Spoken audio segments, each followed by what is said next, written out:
जो आज हमें पता चल रहा है, जो इतना बड़ा खसारा इस गवर्नमेंट को मिला, इसमें एक बहुत बड़ा खसारा की वजह अरबों अरबों रुपए इन्होंने इलेक्शन मुतासर करने के लिए डेवलपमेंट फंड्स के नाम पे पिछली हुकूमत ने खर्च किए। हमने कोई पैसे नहीं खर्च किए।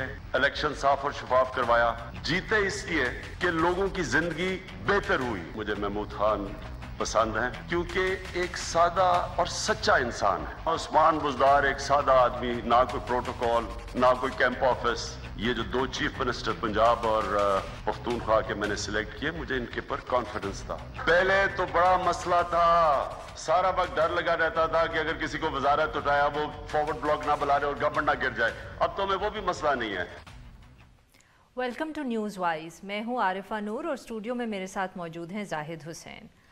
आज बात हम करेंगे पीटीआई की हुकूमत की। 100 दिन मुकम्मल हो चुके हैं और वज़ीर आज़म इमरान खान साहब ना सिर्फ वफाकी हुकूमत की 100 रोज़ा कारकर्दगी को देख रहे हैं, बल्कि उन्होंने पंजाब और खैबर पख्तूनख्वा की भी जो हुकूमतें हैं उनकी 100 रोज़ा कारकर्दगी को जांचा है।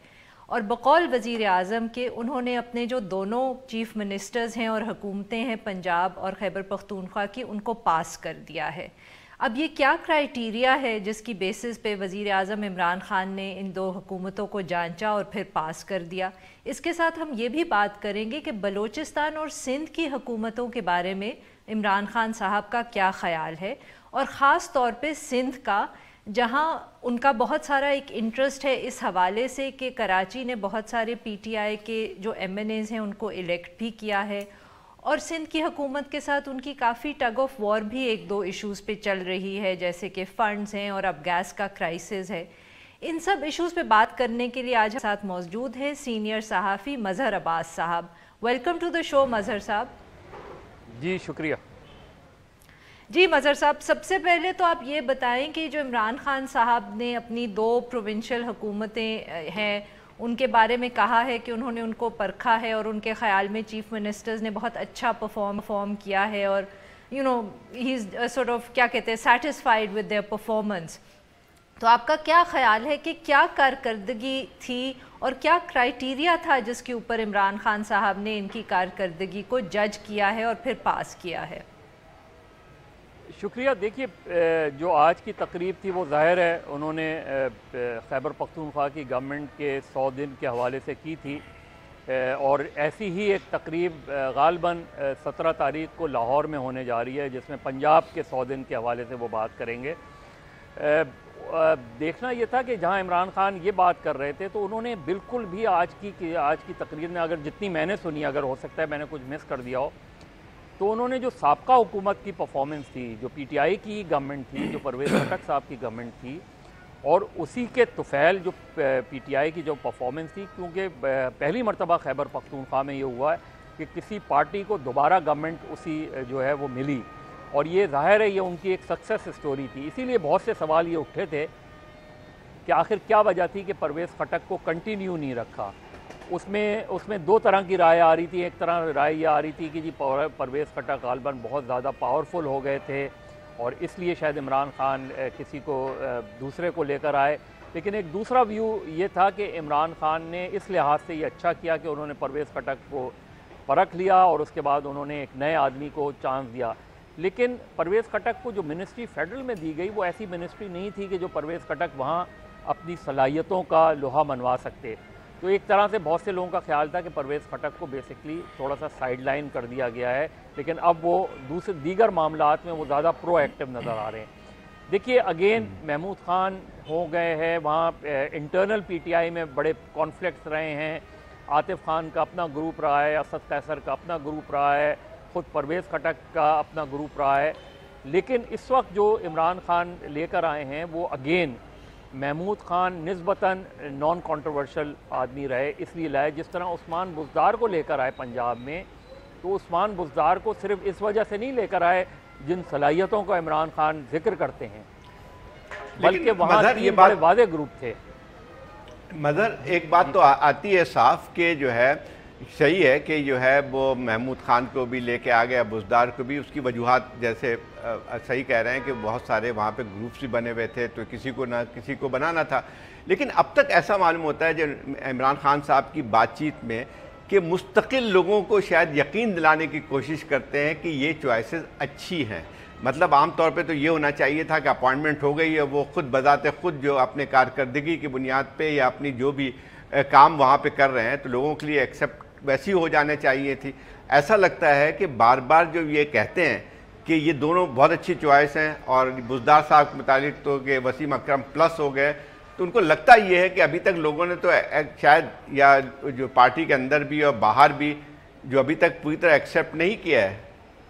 ये बिल्कुल ठीक है जाहिद, यही बात है। देखें उस्मान बुज़दार का अगेन ये शुरू में इमरान खान खुद भी ये बातें करते थे कि क्योंकि पार्टी के अंदर इतना कॉन्फ्लिक्ट था कि किसको चीफ मिनिस्टर बनाया जाए, तो अगर वो किसी एक ग्रुप के आदमी को बनाते तो बाकी ग्रुप नाराज़ हो जाते। तो उन्होंने वो एक ऐसे आदमी को लेकर आए कि जो बहुत ज़्यादा किसी उसकी ग्रुपिंग भी नहीं थी, और फिर अगेन खैबर पख्तूनख्वा और पंजाब को इमरान खान बराह रास्त डायरेक्टली ख़ुद चला रहे हैं, ख़ुद वो उन चीज़ों को लुक आफ्टर कर रहे हैं। तो वो उन्हें ये पता है, वो क्रिकेट में भी यही करते थे और ये बहुत लोगों का ख्याल था कि कैबिनेट में लोगों को निकाल देंगे, कुछ लोगों को। इमरान खान का ये स्टाइल है ही नहीं। अगर वो किसी को पिक कर लेते हैं तो फिर वो आसानी से उसको तब्दील नहीं करते, क्योंकि वो फिर जिम्मेदारी उनके ऊपर आ जाती है। लिहाजा वो बिल्कुल जिस तरह उस्मान बुज़दार को वो कर रहे हैं, पुश कर रहे हैं, उन्हें भी पता है इमरान और उस्मान बुज़दार की शॉर्ट कमिंग्स पता हैं, उन्हें भी महमूद खान की शॉर्ट कमिंग्स पता हैं, और जिसके बारे में जो उनके मुखालफिन हैं कुछ खुद पार्टी के अंदर भी और अदरवाइज़ भी, कि जी सारी जो डेवलपमेंट है वो सवात में हो रही है। बिल्कुल इसी तरीके से परवेज़ खटक के ज़माने में भी ये हमारे यहाँ एक कल्चर है कि जहाँ का चीफ मिनिस्टर होता है वहाँ उस्मान बुज़दार में खटक के ज़माने में नौशेरा में ज़्यादा होता रहा, यहाँ पे सवात में होता। लेकिन एक जो बड़ी बात है पीटीआई की, वो ये कि जिस तरह पीपल्स पार्टी का एक ज़माने में होता था, वोट इमरान खान को पड़ रहा है, वोट बल्ले को पड़ता है, तो इंडिविजुअल्स जो हैं वो उस तरीके से मैटर नहीं कर रहे पीटीआई में। और ये इस एक लिहाज से अच्छी बात है कि अगर आप पार्टी ज़्यादा मजबूत हो बजाय इसके कि कोई इंडिविजुअल मजबूत हो।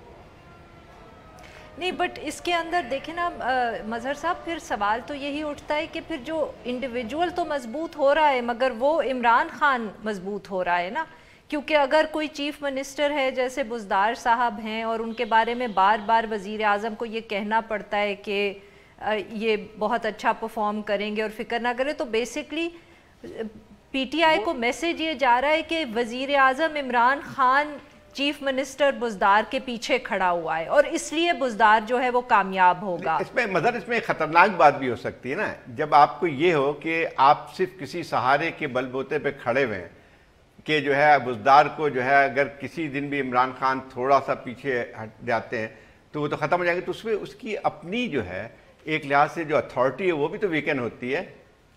नहीं, वो देखिए ना अभी जैसे ये हो रहा है, और मुझे कुछ इस तरह की इंडिकेशन भी मिल रही हैं कि शायद शहबाज शरीफ वाले फैसले से एक मरतबा फिर कहीं विड्रॉ ना कर जाएं, इसलिए कि पार्टी के अंदर इस पर रेजिस्टेंस आ रही है।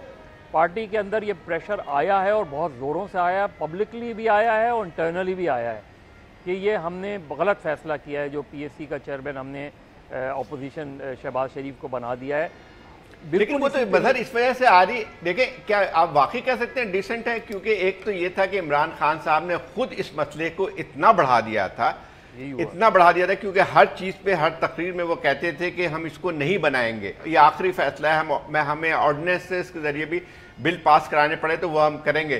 तो लगता ये है कि जब इतने आप एक लोगों को इतना ज़्यादा उस पर मुतहरिक कर दिया है और अचानक जो है आप फैसला बदलते हैं तो फिर तो लाजमी चीज़ है, लेकिन रिवर्स कैसे कर सकते हैं? मुझे नहीं लगता है कि रिवर्स किया जा सकता है इस फैसले को। देखिए उसमें बहुत से जवाब तलाश किए जा रहे हैं। एक जवाब ये तलाश किया जा रहा है कि जी हमने तो एक बहुत ही गुडविल जेस्चर के तौर पे हमने अब विड्रॉ किया, लेकिन उसके बावजूद अपोजिशन बॉयकॉट कर रही है असेंबली सेशंस का, अपोजिशन जो गवर्नमेंट का बिजनेस है वो चलने नहीं दे रही। ये एक जवाब बनाने की कोशिश की जा रही है, हालांकि इसमें बहुत जिस तरह आप कह रहे हैं मुश्किल होगा। लेकिन अगेन मैं कहूँ कि देखें खैबर पख्तूनख्वा में महमूद खान को अब लेकर आए हैं, वो महमूद खान को ट्राई करेंगे। पीटीआई ने एक जो बड़ा काम किया है, जो मेरा ख्याल है माजी में दूसरी सियासी जमातों ने नहीं किया, वो बहुत ही ग्रास रूट लेवल पे खैबर पख्तूनख्वा में पीटीआई को उन्होंने ऑर्गेनाइज़ किया है। इसी वजह से जेयूआई तकरीबन वाइप्ड आउट नज़र आती है खैबर पख्तूनख्वा से। एएनपी को मुश्किलात का सामना है, पीपल्स पार्टी और पीएमएलएन को मुश्किलात का सामना है, और ये सब इकट्ठे होकर भी पीटीआई को उस तरह चैलेंज नहीं कर पा रहे।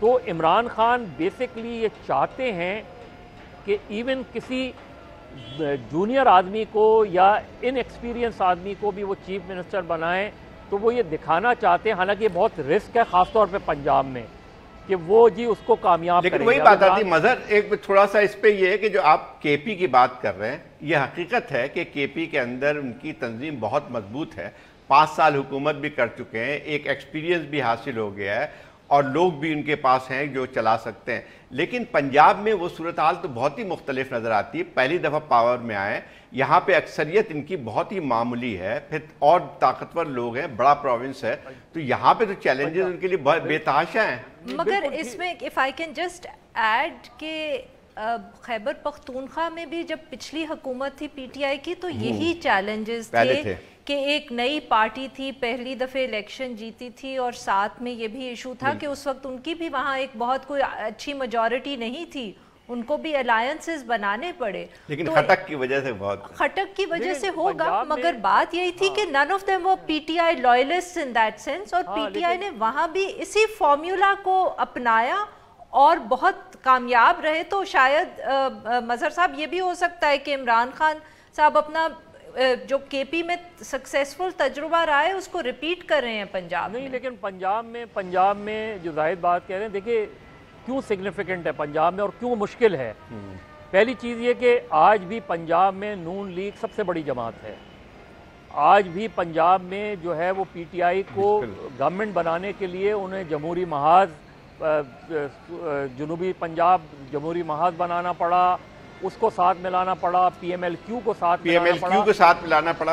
हाँ, तो नून लीग अभी भी वहाँ एक बड़ी जमात है और लोकल बॉडीज टर्निंग पॉइंट होगा।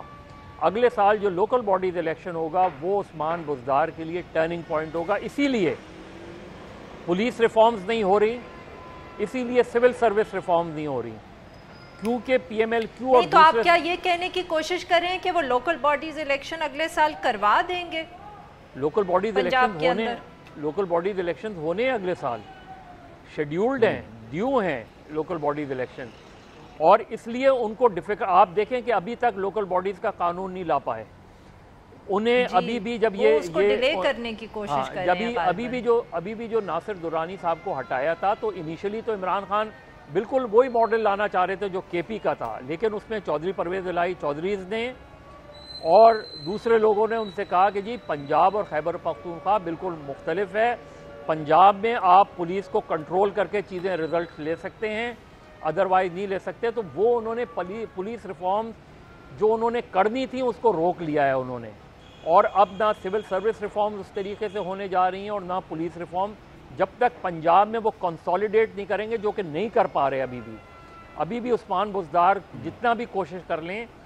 लेकिन खुद पीएमएलक्यू के दोस्तों से जो मेरी बात हुई है वो कह रहे हैं कि उस्मान बुज़दार को हम चला रहे हैं, वो खुद बहुत ज़्यादा असर्टिव नहीं हैं, और लोकल बॉडीज़ में अभी भी नून लीग की बड़ी ग्रिप है, नीचे के लेवल पे बड़ी ग्रिप है।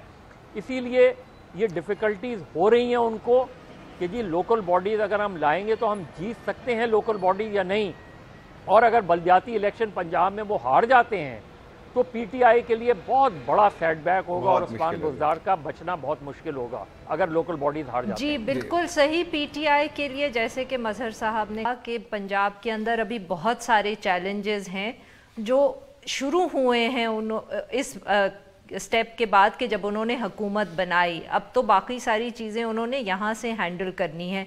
ये गुफ्तगू हम जारी रखेंगे, but we'll be back after a short break.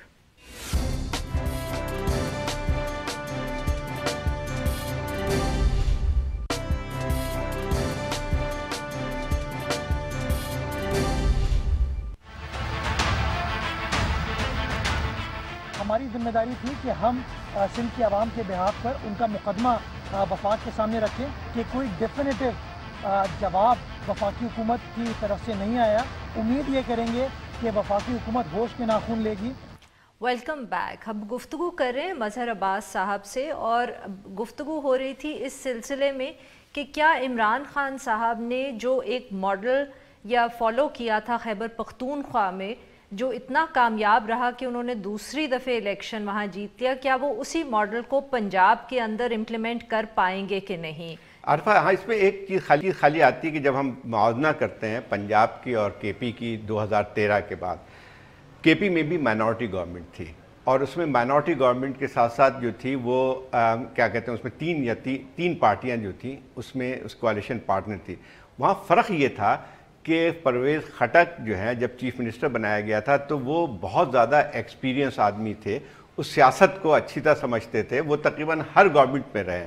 तो एक बहुत बड़ा फैक्टर जो कि चल सकी थी केपी में बावजूद तमाम चीज़ों के, वो थी परवेज़ खटक फैक्टर, जो कि यहाँ पे उल्टा है। यहाँ पे जो है आपको उस किस्म का ताकतवर आदमी नहीं है जो कि उन तमाम चीज़ों को चला सके।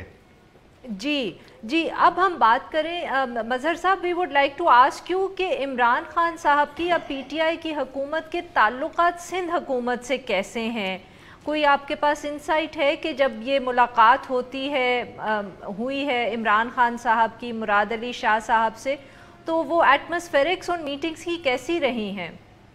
देखिए, अगर इमरान खान इस चीज़ का बरमला इजहार नहीं करें तो वो सिंध के वज़ीर आला को पसंद करते हैं, और वो ख़ास तौर पे मुराद अली शाह के हवाले से वो अपने दोस्तों से भी ये कहते हैं कि एक तो पढ़ा लिखे, उनको ये इस चीज़ से बहुत ज़्यादा वो है कि मुराद अली शाह अपना काम में पूरी तरीके से तैयारी के साथ आते हैं, चाहे वो एनएफसी की मीटिंग हो या सीसीआई की मीटिंग हो।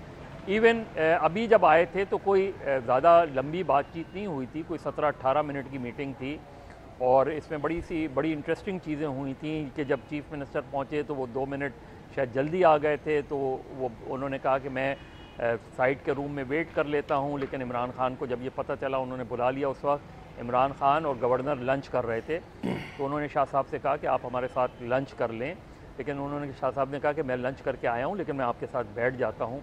फिर बेसिकली शेड्यूल तो वो वन ऑन वन मीटिंग थी, लेकिन ज़ाहिर है इमरान इस्माइल वहाँ मौजूद थे और शाह साहब ने कोई उस पर रिजर्वेशन भी नहीं दी। इमरान ने ख़ुद ये कहा कि शाह साहब थोड़ी सी गवर्नर को कुछ इश्यूज़ हैं आपके साथ, तो उस पर शाह साहब ने कहा कि जी मुझे तो नहीं पता, ये बता सकते हैं अगर कोई इश्यूज़ है। मेरे गवर्नर से क्या इश्यूज़ हो सकते हैं? कॉन्स्टिट्यूशन बहुत क्लियर है, जो चीज़ें हैं वो तकरीबन जो गवर्नमेंट के पास ही होती हैं, गवर्नर तो नॉमिनी होता है फेडरेशन का।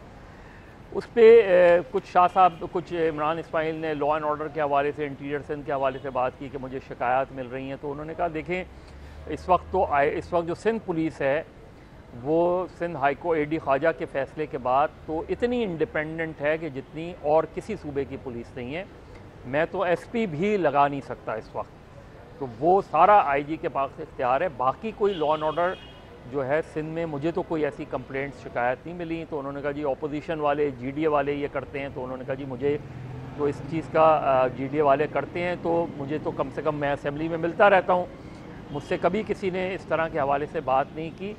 तो इमरान ने फिर थोड़ा सा दूसरा मौजू तब्दील करने के लिए कहा कि शाह साहब जब केपी में गवर्नमेंट थी हमारी और वफाक में मुस्लिम लीग नून की गवर्नमेंट थी, तो बड़ी दिलचस्प सूरत हाल ये थी कि वफाक आता था, हमारी खैबर पख्तूनख्वा में वो गैस के प्रोजेक्ट्स में भी इन्वेस्ट करते थे, पावर प्रोजेक्ट्स में भी वो करते थे, तो हमने तो कभी उस पर ऑब्जेक्ट नहीं किया। हमने तो कभी नहीं कहा कि वफाक जो है वो इधर आके काम नहीं कर सकता। तो उसने कहा मैंने कब कहा है? उसने कहा मिस्टर प्राइम मिनिस्टर, मैंने कभी रोका है कि वफाक को, कि जो वफाकी हुकूमत के दायरा इख्तियार में है वो बिल्कुल, हमें तो बड़ी खुशी होगी कि अगर आप यहाँ गैस के प्रोजेक्ट्स लॉन्च करें, अगर आप यहाँ इलेक्ट्रिसिटी पावर के उसमें इंटरेस्ट लें। वफाकी हुकूमत के और बहुत से प्रोजेक्ट्स हैं जिसमें वफाकी हुकूमत को ज़्यादा दिलचस्पी लेनी चाहिए। मेरा प्रॉब्लम तो उस वक्त आता है जब आप सिंध के किसी प्रोजेक्ट में इंटरफेयर करने की कोशिश करें, या मेरा प्रॉब्लम गवर्नर से अगर बन सकता है तो इस चीज़ पे बन सकता है कि गवर्नर अगर किसी आईजी को बुला के किसी चीज़ की वजाहत तलब करे तो वो गवर्नर नहीं कर सकता, वो मेरा मसला बन जाता है। अदरवाइज़ तो ना वफाक से मेरा मसला है। तो इमरान ने फिर इमरान इस्माइल की तरफ देखते हुए जो ज़राए ने बताया है, वो कहा कि देखें, मैं आपसे पहले भी कहता था कि शाह साहब बड़ी तैयारी से आते हैं, चाहे वो 15 मिनट के लिए आएँ, चाहे वो आधे घंटे के लिए आएँ। तो लेकिन जफर मजहर एक और चीज़ भी आती है जो कि सिंध के हवाले से, कि यहाँ पे एक लिहाज तब्दील हुई है सियासत सिंध की, कि जो है अब यानी हमेशा जो है कराची और जो इंटीरियर सिंध के जो फैसले थे वो तो मुख्तलिफ होते थे। वहाँ पे मुख्तलिफ पार्टी आती थी, पीपल्स पार्टी रूरल एरियाज़ में और MQM वहाँ पे। लेकिन इस दफ़ा जो MQM थी रीजनल पार्टी थी, तो वो जो है उसकी सूरत हाल ज़रा मुख्तलिफ बन के आती थी। इस दफ़ा जो है जो पार्टी कराची में अक्सरियत हासिल की है और इस वक्त जो है मेन अपोजिशन पार्टी है सिंध में, वो जो है PTI है जो कि मरकज़ में हुकूमत करती है। तो एक लिहाज से एक कॉन्फ्लिक्ट तो बन के आएगा, क्योंकि इनका इंटरेस्ट जो बन के आता है, या कराची से जो लोग इलेक्ट होकर आए हैं, तो वो तो यानी कहीं ना कहीं तो ये करेंगे कि हमें अपना दिखाना पड़ेगा, अपनी परफॉर्मेंस दिखानी पड़ेगी। तो ये तो एक कॉन्फ्लिक्ट का जरिया रहेगा। देखिए जाहिद, हमेशा से जो कराची का इशू रहा है वो ट्रापाटाइट रहा है, यानी वफाकी हुकूमत, सिंध हुकूमत और शहरी हुकूमत। अब इमरान ने PTI को ये टास्क दिया है कि जी आपने लोकल बॉडीज़ इलेक्शन कराची में जीत कर दिखाने हैं, और अगर हम लोकल बॉडीज़ इलेक्शन जीतते हैं तो फिर PTI का मेयर होगा, तो वफाक ज़्यादा जो है शहरी हुकूमत की मदद कर पाएगा। अभी तो वो सिर्फ इतना कर सकते हैं कि वफाकी हुकूमत एक पैकेज का ऐलान करे कराची के लिए या शहरी इलाकों के लिए, और फिर उसको थ्रू अगेन आपको शहरी हुकूमत और सिंध गवर्नमेंट के साथ मिलकर बैठना पड़ेगा। तो इसलिए अगर वफाकी हुकूमत के अभी भी प्रोजेक्ट्स हैं, यानी ये जैसे ऑरेंज लाइन प्रोजेक्ट्स है या इस तरह की प्रोजेक्ट्स हैं, तो वफाक अभी भी circular railway, even circular railway जिस तरह वफाकी हुकूमत इसमें मदद कर सकती है। लेकिन बात यही है कि जब तक आप लोकल गवर्नमेंट्स नहीं जीतेंगे, जब तक आपकी शहरी लोकल गवर्नमेंट नहीं बनेगी और लोकल बॉडीज इलेक्शन, और इसके लिए अभी जो उन्होंने बात की, अभी जो टास्क देकर गए हैं प्राइम मिनिस्टर, वो अपनी पार्टी को यही दे के गए हैं कि भाई ठीक है, वफाक किसी हद तक कर सकती है, और वो इस चीज़ को एडमिट करते हैं कि जहाँ प्रोविंशियल गवर्नमेंट के मामलात आते हैं तो वफाक उस तरह इंटरफेयर नहीं कर सकता।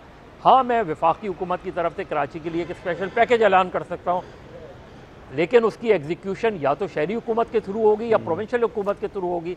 तो एटलीस्ट लोकल बॉडीज इलेक्शन में उनकी कोशिश ये है कि PTI इतना काम करे कि लोकल बॉडीज इलेक्शन जीत पाए, कराची में अपना मेयर इलेक्ट कर पाए। उसके बाद आगे चल के वो देखते हैं, तो उसमें कॉन्फ्लिक्ट बनेगा, क्योंकि जब लोकल बॉडीज इलेक्शन होंगे तो कराची के स्टेक होल्डर्स में MQM है, जमात इस्लामी भी है, मजहर साहब, कराची के ऊपर तो ये पॉलिटिकल लड़ाई जो है ये चलती ही रहेगी, क्योंकि अब कंटेंडर्स बहुत ज़्यादा हैं, PTI भी है और MQM भी है इन इश्यूज़ पे। और इसके अलावा जो अकाउंटेबिलिटी ड्राइव आजकल चल रही है PMLN के ख़िलाफ़ भी और PPP के ख़िलाफ़ भी, उस पर भी बात करेंगे, but after a short break. Stay with us.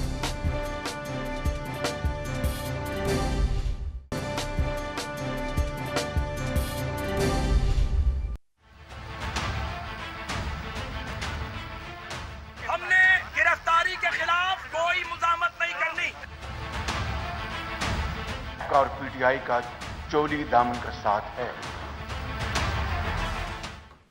Welcome back. हम गुफ्तगू कर रहे हैं मजहर अब्बास साहब से। मजहर साहब, अगर थोड़ा सा कराची से टर्न लेके इस्लामाबाद और पंजाब की तरफ देखें तो PMLN के जो लीगल मसाइल हैं वो बढ़ते ही चले जा रहे हैं। अकाउंटेबिलिटी कोर्ट को भी डेडलाइन मिल गई है कि जो 2 रेफरेंसेस नवाज़ शरीफ साहब के ख़िलाफ़ हैं उनका फ़ैसला वो कर दें महीने की आखिर तक।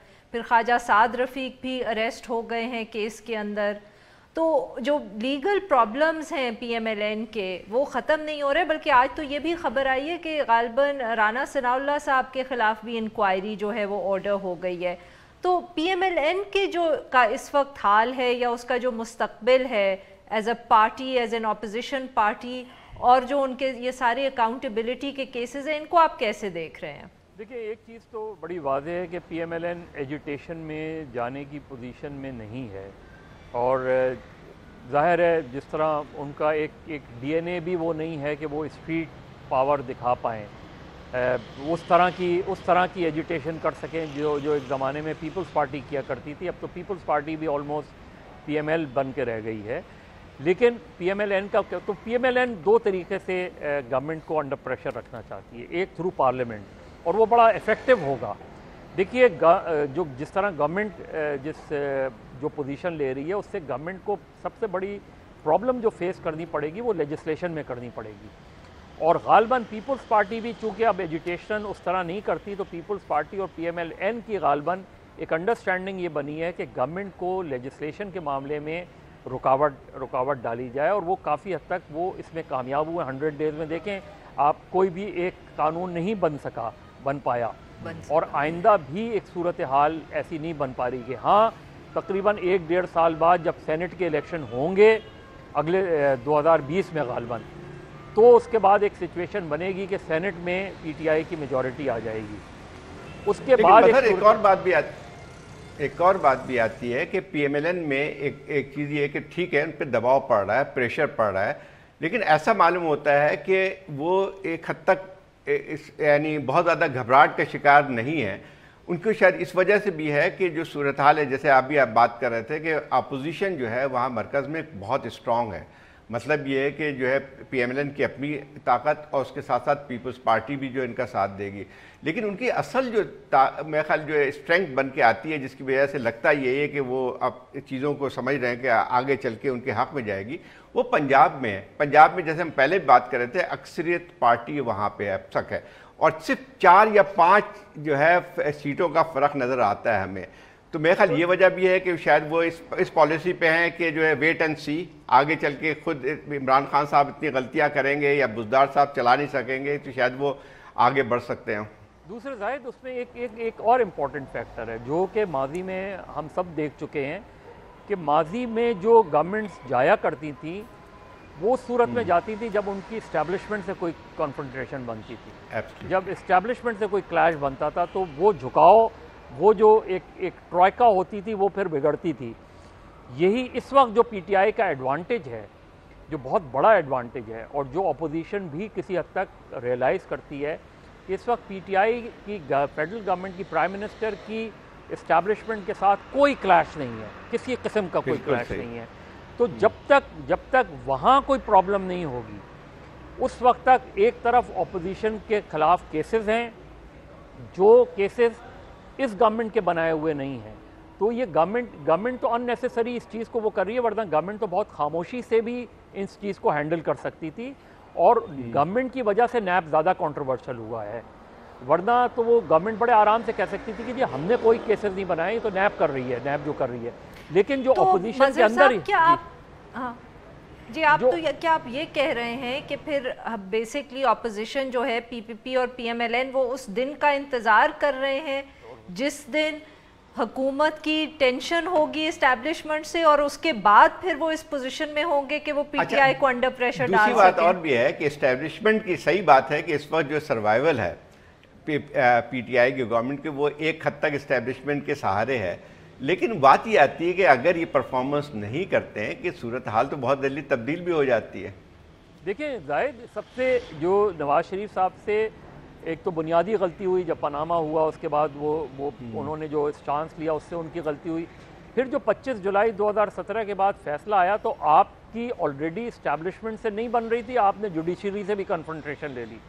बिल्कुल, ये जो उनकी पॉलिसी थी इसमें वो उन्होंने अपने आप को खुद ही आइसोलेट कर लिया कि जो इस्टेब्लिशमेंट के ख़िलाफ़ आपने आस्तीनें चढ़ाई तो दूसरी तरफ जुडिशरी के ख़िलाफ़ भी आस्तीनें चढ़ा लीं। नतीजतन उसका बाय डिफ़ॉल्ट फ़ायदा PTI को हुआ। तो अगर उस वक्त की आप पॉलिसी देखें तो चौधरी निसार का मशवरा नवाज शरीफ को गलत नहीं था कि जी आप इस तरीके से, क्या हम पहली बात ये कि क्या हम वो लड़ाई लड़ सकते हैं जो आज से पहले, लेकिन पीपल्स पार्टी ने ये बात पहले चौधरी निसार कहते थे, लेकिन अब जो है PMLN के जितने और सरकर्दा रहनुमान हैं वो कम से कम इस बात को टैसिटली, अगर पब्लिकली नहीं तस्लीम करते हैं, वो भी कहते हैं कि वो पॉलिसी शायद सही नहीं थी। तो यही देखो जाहिद, तो उसका नतीजा क्या हुआ? उसका नतीजा ये हुआ कि आपने उस दौरान जब आपने GT रोड का रास्ता लिया, उस दौरान आपने जुडिशरी से आप दूर हो गए, यानी आप वो इस तरह की जो ज़बान आप इस्तेमाल की, और फिर उसके बाद आपके अपने लोग इस चीज़ के लिए तैयार नहीं हुए। जो नवाज़ शरीफ जब वापस आए तो इस्तकबाल जो हुआ उसके नतीजे में हमें ये बात भी सामने आ गई कि लड़ाई लड़ने को भी तैयार नहीं है। तो अब नवाज़ शरीफ जिन्होंने अपने आप को नज़रियाती डिक्लेयर किया था, तो उनके पीछे नज़रियाती लोग भी नहीं खड़े हुए। हाँ, जो क्रेडिट जाता है नवाज़ शरीफ को और PMLN को वो ये कि party by and large intact है, और वो इंटैक्ट इसलिए है कि तसादुम की तरफ नहीं जा रहे अब वो। तो मुस्लिम लीग नून के जो रहनुमा हैं उनमें बहुत कम लोग ऐसे हैं जो कहते हैं कि वर्कर्स को बाहर निकालें और वर्कर्स के और हमें डायरेक्ट इमरान खान को सही मजहर साहब के पार्टी PMLN शायद इस कामयाब रह गई है कि उनकी पार्टी जो है वो टूटी नहीं है। सेंट्रल पंजाब तक जहां तक ताल्लुक है पार्टी बरकरार भी है और उसका होल्ड भी है उस इलाके के ऊपर। अब हम लेंगे एक छोटा सा ब्रेक, और जब ब्रेक से वापस आएंगे तो हम मजहर साहब से पूछेंगे कि जो PPP के लीगल प्रॉब्लम्स हैं और ख़ास तौर पे आसिफ अली जरदारी साहब के हवाले से उनके बारे में पार्टी क्या सोच रही है। स्टे विद अस।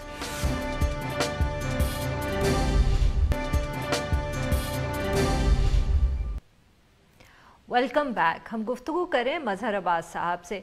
मजहर साहब, PMLN के तो लीगल मसाइल हैं ही सही, मगर कुछ जरदारी साहब के भी इर्द गिर्द घेरा तंग होता नजर आ रहा है। पहले वो फेक अकाउंट्स केस था, उसके अंदर भी उनसे कितनी दफ़े वो जा चुके हैं, सवालों के जवाब दे चुके हैं। अब एक दूसरा केस भी सामने आ गया जिसमें बिलावल भुट्टो जरदारी साहब को भी सवाल पूछे जा रहे हैं। तो PPP इस इशू के बारे में क्या सोच रही है? Are they prepared for the fact कि शायद जरदारी साहब के साथ भी वैसा ही सलूक हो जैसा नवाज शरीफ साहब के साथ हो रहा है, कि कोई कन्विक्शन हो जाए, जेल जाना पड़े? देखिए, एक तो चीज़ ये है कि थोड़ा सा जो हमारा पिछला सेगमेंट था उसमें सिर्फ इस बात को आगे बढ़ाते हुए कि PMLN के जो बहुत सीनियर एलिमेंट्स हैं उनका ये ख्याल है कि जी ये दबाव आएगा, नैब का दबाव आएगा, लोग गिरफ्तार होंगे, शायद कुछ सज़ाएँ भी हों, लेकिन उसका फ़ायदा हमें अगले साल होने वाले लोकल बॉडीज़ इलेक्शन में बन सकता है। और अगर हम वो लोकल बॉडीज़ इलेक्शन में ज़्यादा सीटें ले गए, जीत गए, तो हम PTI पे उसके बाद एक दबाव बढ़ा सकते हैं। पीपल्स पार्टी का प्रॉब्लम क्या है? पीपल्स पार्टी का प्रॉब्लम ये बिल्कुल ये, उन्हें खदशा है कि जरदारी साहब पे हाथ डाला जा सकता है, उन्हें खदशा है कि शर्जील मेमन पे ऑलरेडी हाथ है, डॉक्टर आसिम, और भी कई चीज़ें हो सकती हैं जी। पीपल्स पार्टी का सबसे बड़ा प्रॉब्लम जो हो रहा है वो ये कि पीपल्स पार्टी जरदारी साहब चलाएंगे कि बिलावल चलाएगा, पंजाब में कैसे चलाएंगे? पंजाब में बिल्कुल भी कोई थिंकिंग ही नहीं हो रही। यानी अगर वो हो रही है तो उन्होंने मुझे फैसला कर लिया है कि वो उनके हाथ से निकल गया है।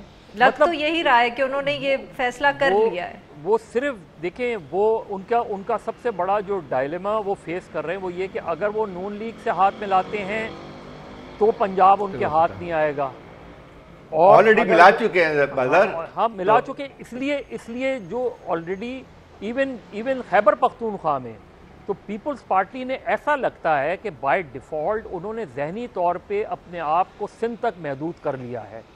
वरना तो आप देखें कि ये अभी जो है वो इन्होंने अपना यौम तासीस बनाया, वो उन्होंने सक्खर में बनाया, बजाय इसके कि जहाँ पीपल्स पार्टी बनी थी वहाँ मनाते। लेकिन जो लाहौर की सूरत हाल है, जो पंजाब की सूरत हाल है, इवन सदर्न पंजाब की सूरत हाल है, तो पीपल्स पार्टी की सबसे बड़ी प्रॉब्लम ये है कि बिलावल। लेकिन मजहर, इसमें एक और बात भी मजहर, ये बिलावल की जो बात कर रहे हैं ये सही है कि पीपल्स पार्टी में काफ़ी लोग, बल्कि जो है अक्सरियत जो इनके रहनुमा हैं, वो समझते हैं कि अगर बिलावल भुट्टो साहब आके पार्टी संभालते हैं तो शायद कोई चीज़ उम्मीद की जा सकती है कि पार्टी कायम रहे और थोड़ी सी सिंध से भी आगे निकल जाएगी। लेकिन अब जो एक और जो बात आई है जो नई, वो थे कि जरदारी साहब पे तो केसेस पहले भी थे, उनको बुलाया जा रहा था नैब में, अब जो है बिलावल को भी बुलाया गया है। तो क्या ये लोग समझते हैं कि शायद अब प्रेशर ज़्यादा वाइड होता हुआ नज़र आ रहा है? देखिए, वो बिल्कुल प्रेशर वो ये फील कर रहे हैं, लेकिन अगेन फैसला पीपल्स पार्टी ने कर रहा है। जरदारी साहब उस चीज़ को मानने को तैयार नहीं है कि वो अब बिलावल को कम्प्लीटली एम्पावर्ड करें और वो सियासत से पीछे हटें, वो इस चीज़ के लिए तैयार नहीं हो रहे। उसकी वजह से हो ये रहा है कि बिलावल को लोग संजीदगी से उस तरीके से नहीं ले रहे। हालांकि उसने कैंपेन बड़ी अच्छी की, इलेक्शन कैंपेन, उसने जो तकारीर करता है वो बहुत अच्छी करता है, लेकिन अगेन जब आपकी बात आती है कि सियासी मैनूवरिंग की बात आती है तो जरदारी साहब हमें प्रोमिनेंट नज़र आते हैं, चाहे वो मौलाना फजलुर रहमान से बातचीत हो। अगर बिलावल भुट्टो नवाज़ शरीफ से बात करना भी चाहेगा तो जरदारी साहब बात नहीं करने देंगे। ये जो प्रॉब्लम आ रही है पीपल्स पार्टी के अंदर, इसकी वजह से पीपल्स पार्टी आगे नहीं बढ़ पा रही, यानी वो फैसले नहीं कर पा रही, सियासी फैसले नहीं कर पा रही जो पीपल्स पार्टी को करने चाहिए। अगेन वो भी यही कोशिश कर रहे हैं। अब देखिए सेनेट में आपकी जो भी ताकत है वो 2020 तक है, 2020 के बाद पीपल्स पार्टी की ताकत मज़ीद कमज़ोर हो जाएगी। तो पीपल्स पार्टी ने अभी तक, मुझे सिंध के अलावा पीपल्स पार्टी कहीं भी मुझे रीऑर्गेनाइज होती हुई नज़र नहीं आ रही, मुझे कहीं भी वो ये एफर्ट्स करते हुए नज़र नहीं आ रहे। शायद यही पीपल्स पार्टी का सबसे बड़ा अलमिया है। वो क्या सचमुच उसके अंदर कोई कोशिश भी होगी कि नहीं, या ये जरदारी साहब का ही फैसला होगा कि जब तक वो हैं वही चलाते रहेंगे और मनूवरिंग करते रहेंगे, और जिसका मतलब ये है कि पार्टी जो है वो सिंध तक ही महदूद रहेगी। बहुत बहुत शुक्रिया मजहर साहब, आपने हमारे लिए वक्त निकाला। नाजरीन आज के लिए इतना ही। We'll now be back on Monday.